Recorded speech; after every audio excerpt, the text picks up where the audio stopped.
Back here with another Ask John Anything, where I answer your questions, which you leave on my Facebook page or in the comments below of these videos. Let's get to it. Starting with Brett Banford. He says, "Hey John, great videos, brother. Thank you. So I'm trying to become better functionally when it comes to my fitness and would like to start to figure out where my imbalances are in my muscles. Do you have any advice on beginning to identify these and how to start correcting them?" I would say yes. It actually starts with identifying postural imperfections. If you have good posture, that is a good indication that you have good muscle balance, pulling and pushing from each end of the joint. In general, if your posture is bad, that might mean that you have tight or overdeveloped muscles on one side and or weak muscles on the opposing side of the joint. A very basic and common example of this is someone that just does a whole bunch of bench press and has overdeveloped and tight chest muscles that pull the shoulders forward along with the head. And that person will find themselves slouching and have terrible posture, which eventually will lead to some pain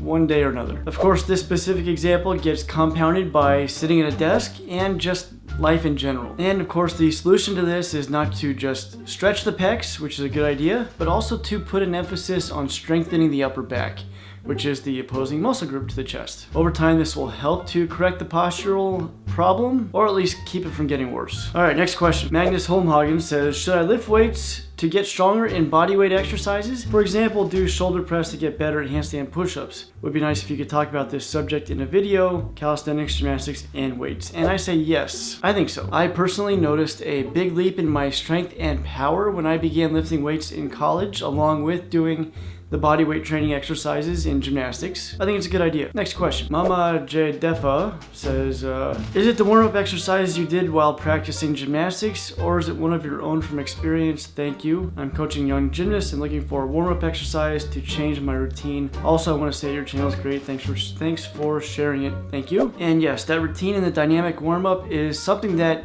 I've been doing on my own. It's something that we also did something similar to when we were training in gymnastics, but it's a little bit of both. It might be a good idea for you to integrate that into your warm-ups. All right, the Eagle Player says, "I'm working in the gym for the last 4 months and I had really great progress in weightlifting, pull-ups, pistols, and LC. I want to gain more muscle mass and strength. Do you have any tips for me? I'm 18 now and my weight is 55 kilograms. Thanks. I also work out in a gym 6 days a week, single muscle per day, 1 chest, 2 biceps, 3 triceps, 4 back, 5 shoulders, 6 thighs, and on Sunday I train parkour. Need some advice on my schedule? Yes." I would recommend doing more than 1 body part per day. Push a bit harder, work out a little bit longer, and integrate multiple body parts per workout. Of course, depending on your goals. I personally try to get total body workouts in 2 to 3 days per week in an efficient and effective way. You don't need to do that per se, but at least add some more into your split. For example, do chest and back on the same day. Maybe legs and shoulders on the next, and abs and arms on the next. I think that can help. All right, guys, that's it for today. Be sure to leave your questions and comments below so that I can answer them for our next Ask John Anything. Be sure to check out my Rib Trainer Dynamic Warm-Up video I did last week. I'll put that right here. I'm Johnny Ham for Fitness on the Run. I'll see you guys next week. Next week we'll be in the kitchen.